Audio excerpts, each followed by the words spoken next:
Let's talk about the admission dates, discharge dates, and hospitalization dates. We're on patient Willie Wonka's patient information screen. Currently, Willie is in a discharged status.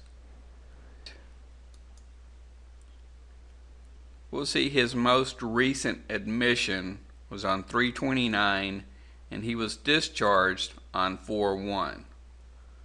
Let's talk about these dates and where they come from. The admission date is established by the intake/start of care OASIS assessment. Normally you would not enter these dates directly into the admission screen, but these dates would come from the OASIS assessment. The same is true with the discharge. The discharge date normally would come from a OASIS assessment 7, 8, or 9.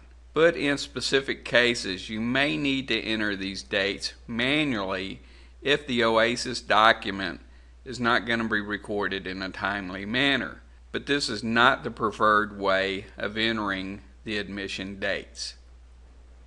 We can scroll down to patient hospitalizations or transfers. We see that we have one transfer record.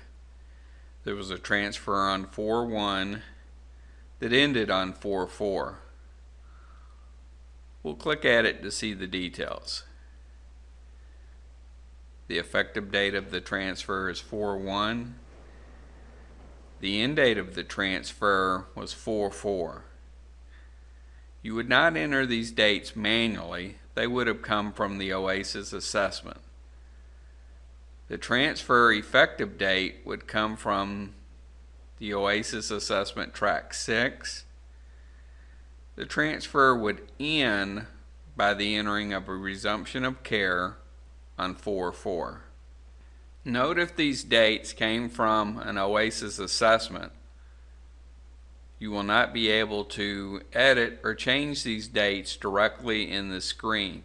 You'll need to go to the transfer or resumption to change these dates. We'll click back. Let's talk again about our dates. Our start of care date comes from our start of care assessment.